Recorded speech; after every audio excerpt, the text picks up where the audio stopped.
Hello everybody and welcome back to another video. My name is CodeForces and in today's video we're going to be solving this problem, chain chips, from the CodeForces round 1814 educational CodeForces round 146 rated for Division 2. And the problem is actually rated 2300. I don't know if you can see right here, 2300 rated problem. So this is going to be one of the hardest problems that I will be recording. Here is the amount of attempts it took me.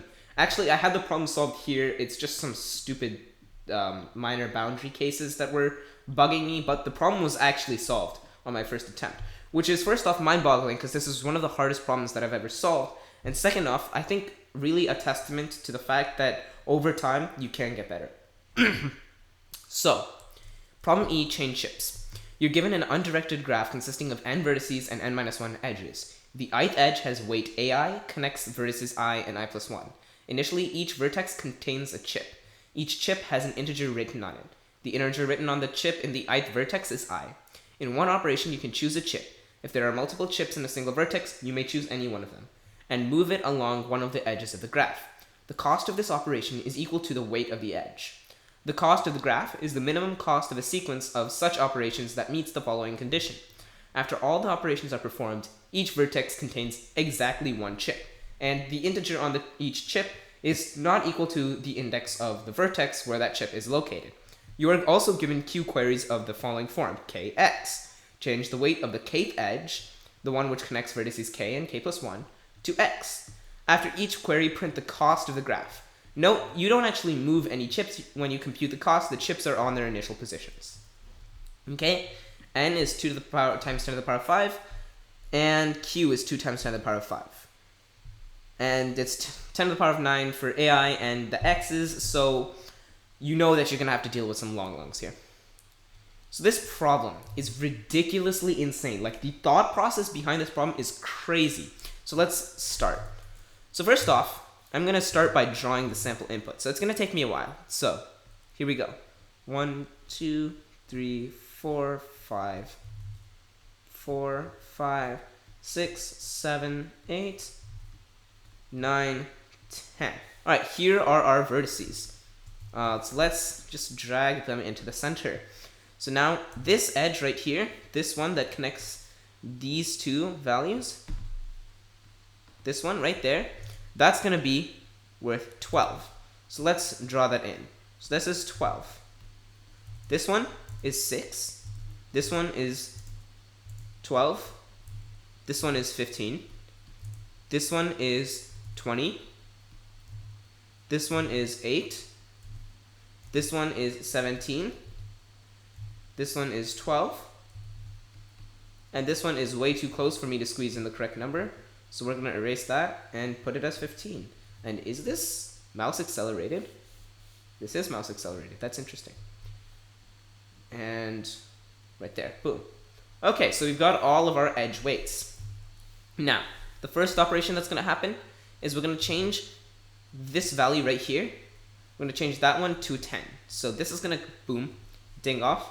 And now we're having a 10 there. So to make it clear what's going on, or just because I'm lazy, and yeah, we're going to replace this with a 10. So this is 10. So now I ask you, what's the cost of this graph? Now, the first key observation that you want to make, and hopefully you realize this intuitively, is okay, this first chip, right? So this chip is 1, this chip is 2, this chip is 3, and actually let's do this in a different color. This chip is 1, this chip is 2, this chip is 3, this chip is 4, this chip is 5, this chip is 6, this chip is 7, this chip is 8, this chip is 9, and this chip is 10. And so 1 is going to have to move here. So that's the first thing you gotta notice. So no matter what, this edge needs to be taken at least once. And something's gonna have to fill this place, the place of the 1. So the 1 is gonna have to travel across here, and something is gonna have to travel back. So if something's gonna have to travel back, why not just make it the 2 that travels back? So we're swapped. And now, this is where you should, your alarms in your brain should be going off. Okay, this is a swap. Okay, this is a swap. This is, oh, that is not where I thought my mouse was. This is a swap. What if everything's a swap? Because here, we're forced to swap, basically. We're forced to swap 1 and 2. So what if this is also swap? What if we need to swap this 3 and 4. And what if everything's a swap? And boom, your brain should be like, oh my god, everything's a swap. But don't jump to conclusions. First, we gotta prove it. So if this 3 has to move either here or this 3 has to move here, there are a couple of cases that could happen. 1, this 3 moves here. Something's gotta fill its place. Either the 1 fills its place, in which case, great, but then something has to fill the 1's place, so now we've gotta move some stuff back. Or the 3, when it moves here, is replaced by the 4. In either case, there's gonna be something that travels forward and something that travels backward. And thus, there needs to be a swap. So, no matter where we are, there's something, when we make a node travel an edge, another node, or when we make a coin, or what's the technical term? When we make a chip travel over an edge, there needs to be another chip which travels in the other direction. Otherwise, this condition that each vertex contains exactly 1 chip isn't held. So you need to have 1 chip going one way. I need to have, for instance, this 5 chip going boom. And since it's gone here, there's a gap. So now to fill that gap, this 6 needs to come back. Or maybe it's not the 6. Maybe the 6 also goes forward.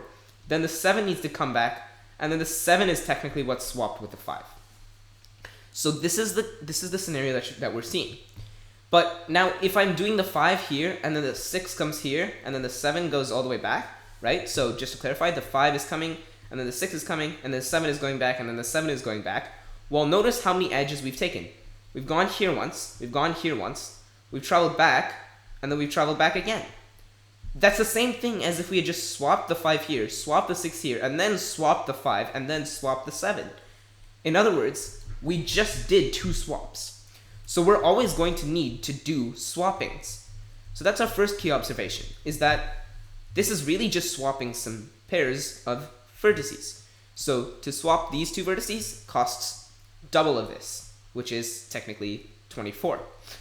To swap these 2 vertices costs 12. To swap these 2 costs 24, 10, 40, 16, 34, 24, 30. Boom. So that's our new costs. So I don't actually do this in my solution, but it makes it easier to understand. So we're gonna replace all of these with their new updated costs. And I shouldn't have done it like that. I should have done it like this. 24, 12, and then another 24. And then here we go. We're gonna have 20, and then 40 and 16, right? For these 2. 40, not 14. 40 and then 16. Now you're going to be 34, and the guy after you is going to be 24. Isn't that interesting? 34, 24, and this last one's going to be 30. So this last one is 30. So our first observation is now it's a question of swapping vertices.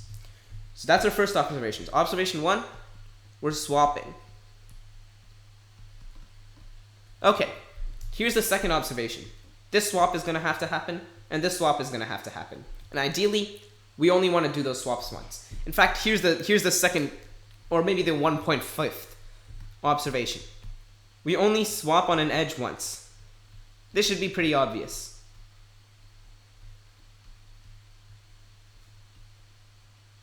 We only ever swap on an edge once. And that stems from the fact that we only want each chip to be on a different vertices. So once a chip moves away from its vertices, we never need to use this edge again, right? Once this 3, that's the wrong one. Once this 3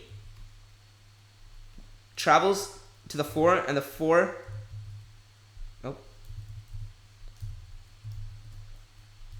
Okay, and my computer isn't working. Once this 4 travels back and this 3 travels forward, we don't need to use this edge again. This edge is never used again. So this should be pretty obvious, but if it's not, then just think about it and it'll make sense. So that's the 1.5th observation.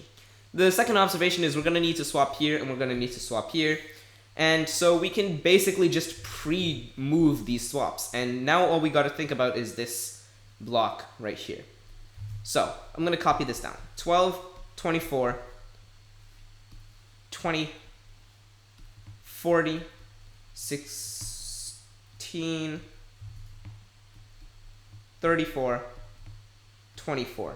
And for some reason, it's coming on very... Dude, uncool. There we go. Okay, so we have all of these. Now, here's the question. I know that I don't need to use this.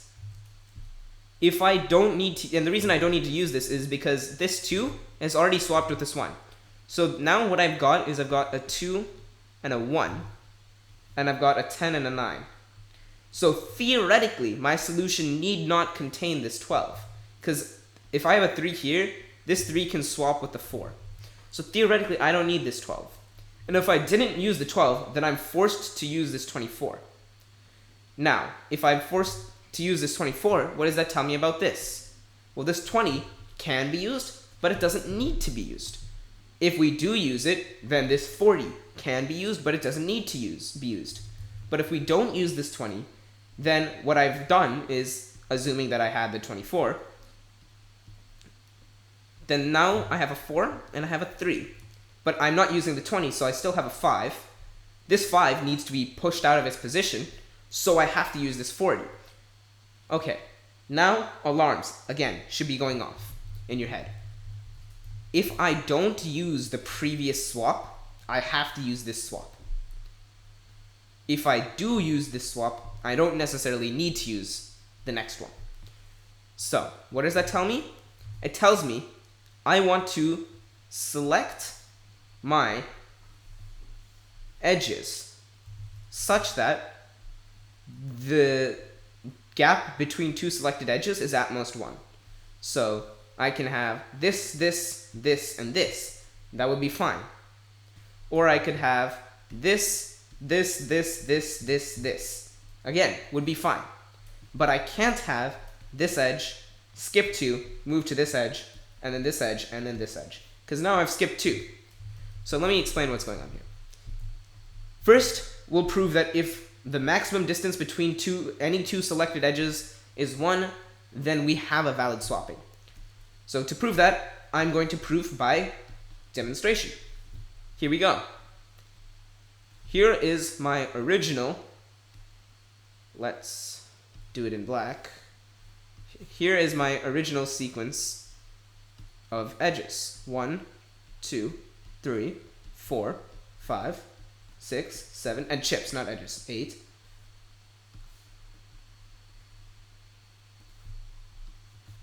9, 10. Okay? And here I technically do have 24, and I technically do have 30. These are forced. Okay?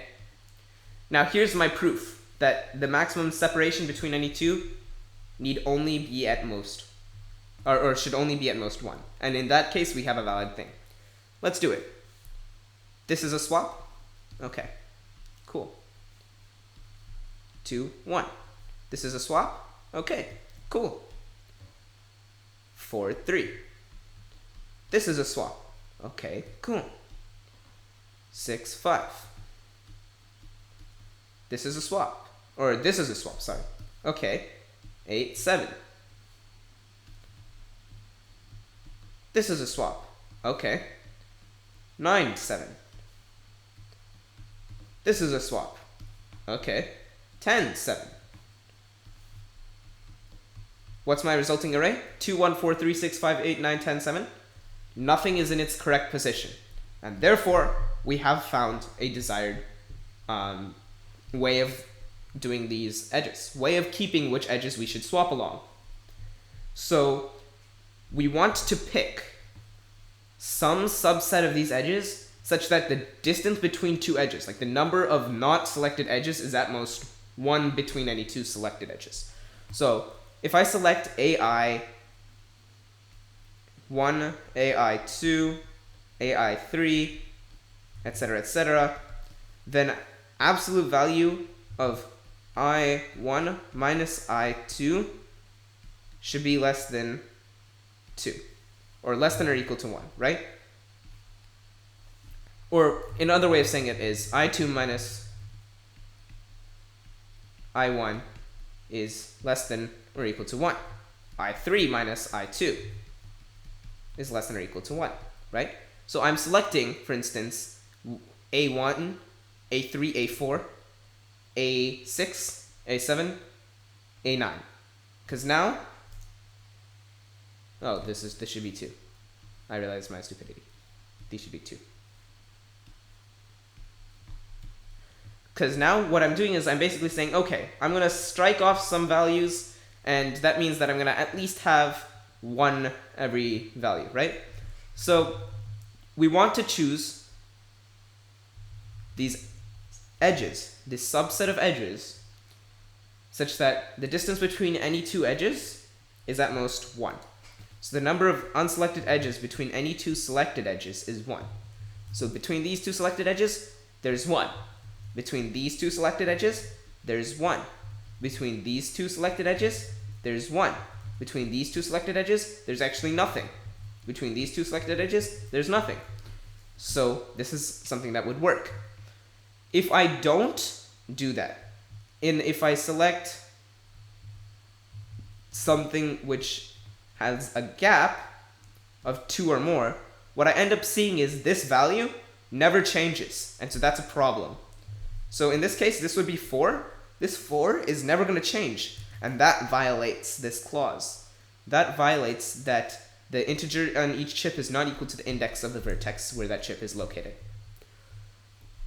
So now we realize we need to select some subset such that the distance between any 2 selected edges is at most 1. So how do we do that with updates? How do we do that with updates? Well, here's the key. Suppose I divide this array in half. 12, 24, 20, and then the other half, 40, 16, 34, 24.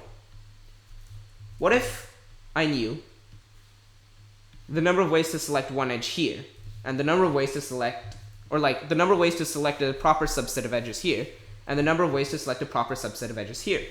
So for instance, I could do this, and I could do this and this, right? Then I could theoretically join these two. I could join these two together. So if I were to select, say, okay, this is not what I wanted to do, 12 and 20 for my first half. Would that work? Yeah, because the distance between any 2 selected edges is at most 1. And suppose I wanted to select 40, 16, and 24. Would that work? Yeah, because the distance between any 2 selected edges is 0, 1, and yeah, it works. Now I can join these two. Look at that. I can join these two together because the distance between any 2 selected edges here is going to be at most 1. So the key is to implement some sort of DP-ish way of doing this. We want to solve we want to break it into halves and halves. So I want to solve half of the array, then solve the other half of the array, and then combine my 2 solutions. And so the way that I'm going to do that is I'm going to consider how many are blank to the left, how many are blank to the right, how many are blank to the left, and how many are blank to the right. So what I mean is, suppose I have to choose these two. What's my best cost? Suppose I can leave this blank, but I have to choose this one. What's my best cost? Suppose I have to keep this one or leave this one blank. What's my best cost? And suppose I leave both edges blank. What's my best cost? The reason we're doing this is that impacts the merging. For instance, if this is blank, for instance, if I had chosen this one, and this is blank, right? So if this is blank and this is blank, I can't merge these two. Because if I were to merge these two, I'd end up with 2 unselected edges, contiguous unselected edges, and that is bad. So we want to keep track of 4 different categories. If it's blank on both the left and the right, if it's only blank on the left, if it's only blank on the right, and if it's neither blank on the left nor the right. So what do I mean? Well, if it's blank on both the left and the right, then it's something like this one, where this is the one that's selected. If it's blank on the left, then that means that it's something like, say, this, because this one has to be selected, and this one has to be unselected. If it's blank on the right, then it's something like this. And if it's blank on neither the left nor the right, then it's something like this. So that's what I mean by left, right, neither left nor right. So now it becomes pretty easy to merge an array if we know the best costs for each of these, or merge two arrays. So let's create a table. Suppose I have my left array, which has three different categories: NLR, L, R, and LR. And remember, this means we've selected on both the left and the right, we've only selected on the right, we've only selected on the left, and we've selected neither the left nor the right. So what I mean is, we're selecting both the left and the right, we're leaving the left blank, we're leaving the right blank, and we're leaving both edges blank. And then I have my other array, which is the same thing, right? So how do I figure out what the different values are? So what I'm going to do is I'm going to create a table. Here's my left values. I'm going to create a table that goes like this. I'm going to use red for these guys, and I'm going to use black for these guys. So N, L, R, L, R, LR, and then NLR, L, R, LR, right? So now I've got my table. And so what this is going to do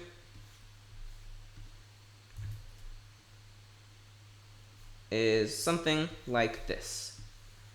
Okay, that was a bad line. So we're going to create, okay, if I combine, for instance, an array with a blank left, so if my left array has a blank left and my right array has a blank right, then what I'm going to end up with is an array which has a blank left and a blank right. If I try to combine my left array having a, okay, one sec. If I try to combine my left array having a blank right and my right array having a blank left, then I'm going to end up with some selected values, right? So selected, selected, and then not selected, and then another not selected, and then selected, selected. This is a problem. So in fact, we can't do this. So what I'm going to end up doing is I'm going to write a big fat X, because I can't do that. So like this, we're going to go through the entire array to see. If I combine neither left nor right and a neither left nor right, I'm going to end up with a neither left nor right. If I combine a left and a neither left nor right, I'm going to end up with a neither left nor right. If I combine a right and a neither left nor right, I'm going to end up with a right. If I combine a left right and a neither left nor right, I'm going to end up with a right. If I combine a left with a neither left nor right, I'm going to end up with a left, because, again, neither left nor right, so it's just a left. If I combine a left with a left, I'm going to end up with a left, because there's no right here. If I combine a left with a right, then I'm going to have a left on the left and a right on the right, so that works. If I have a left on the left and a left on the right and a right on the right, that's going to also be a left and a right. If I have a right on the right and a neither left nor a right, well, that's okay, that's cool. I'm going to end up with a neither left nor right. Because there's going to be no left on the left side, and there's going to be no right on the right side, so we're cool. If I try to combine a right and a right, I'm going to end up with a right. If I try to combine a right with a left on the right, well, I've got a right, and I've got a left, so I'm going to have selected, selected, selected, not selected, not selected, selected, selected, selected. There's two contiguous not selecteds. That's a problem, so this case is going to get a big fat X. Left, right with a neither left nor right, that's going to be a left. Left, right with a left, ooh, that's also a problem. That's going to get a big fat X, because I have a right on my left and I have a left on my right. That's bad. A left and right with a right, that's going to be a left and a right. A left and right with a left and a right, that's going to be a left and a right. Oh, no, that's a big fat X, sorry. The R and the L. I have a right on the left and I have a left on the right, so that's going to be an X. If this is confusing, just remember what each of these symbols means. An NLR means that I am selecting on my left and I'm selecting on my right. An L means I am not selecting on my left. An right means I'm not selecting on my right. An LR means I'm neither selecting on my left nor on the right. And if you go and walk through this table by yourself, just the way we did it, you'll end up with these same things. So now, hopefully by now, I've been hinting at it quite a bit. Hopefully by now you realize what we want to do. We've got a left array, we've got a right array. We want to combine these two, and we want to be able to update it. This is a segment tree problem. We need to use a segment tree. And here, we just did our transitions for the segment tree. We want to maintain 4 values at each node in the tree. What's the minimum value for an NLR? What's the minimum value for an L? What's the minimum value for an R? What's the minimum value for an LR? To combine 2 sides of the tree into an NLR, all we need to do is just take a look at these. These are the values to see what our NLR is. If we want to see how to combine to an L, just take a look at these values. If you want to see how to combine to an R, just take a look at these values. If you want to see how to combine to an LR, then just take a look at these values. Right? So we've already done our transition states. It's obviously going to be like the minimum of these 3 values, right? So if I want to find the optimal NLR value, I take the minimum of this value, and this value. If I want to find the minimum value for the L, I just take the minimum of these 3 values. So this is exactly what we're going to do. Now, I'm not going to code this live, but I am going to walk you through the code. So let's take a look at it. Here we go. So I've got a vector of array tree. This is my tree. It's segi tree time.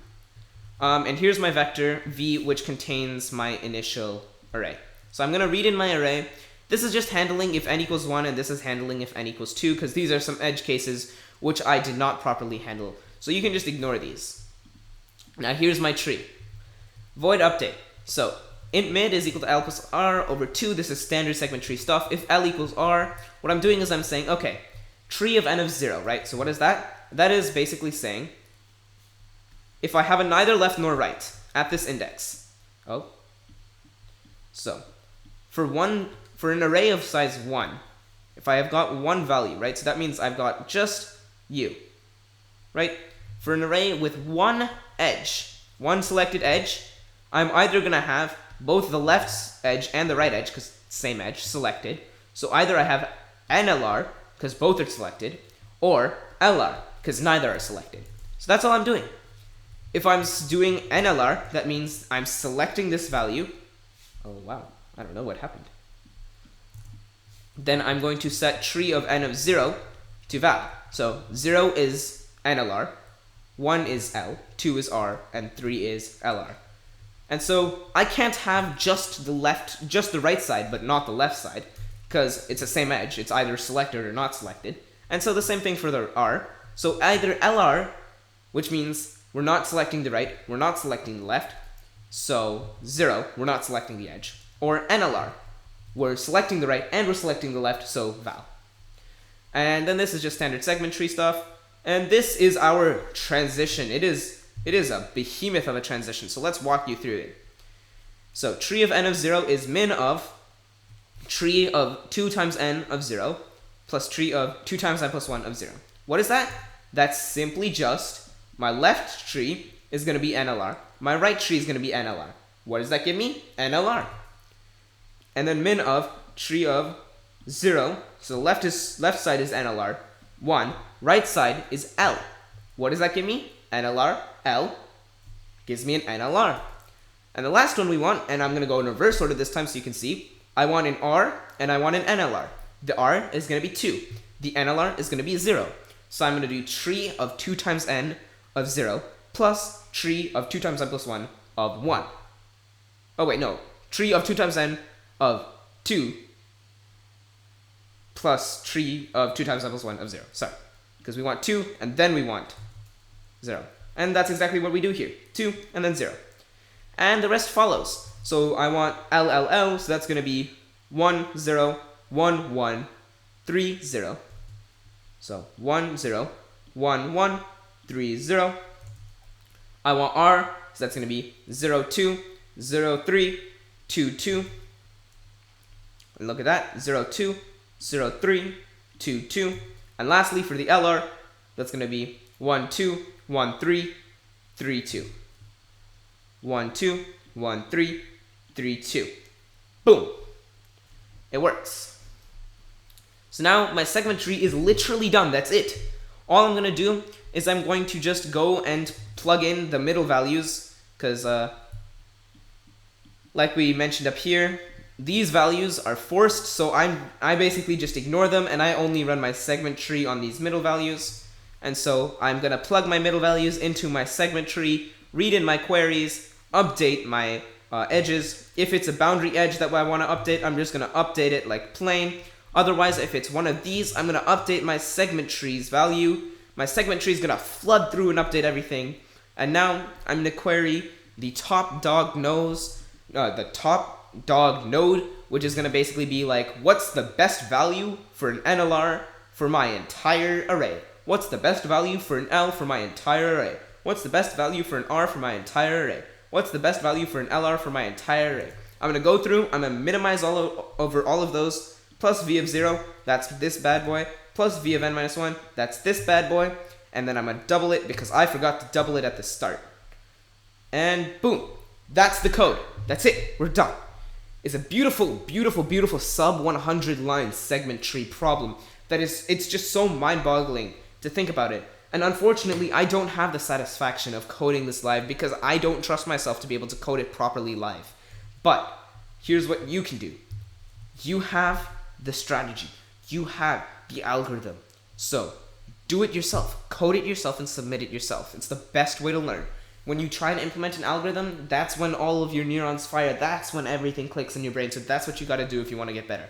So code this up yourself. I know it's a 2,300 rated problem. It's daunting. But if you can accomplish this, I promise you, you will feel as giddy as I did when I solved this problem. And with that, I hope that you guys enjoyed this video. I hope that it was informative in some way. If it was, leave a like, subscribe, and leave a comment down below letting me know what you'd love for me to do next. And I will see you all in another video. Goodbye.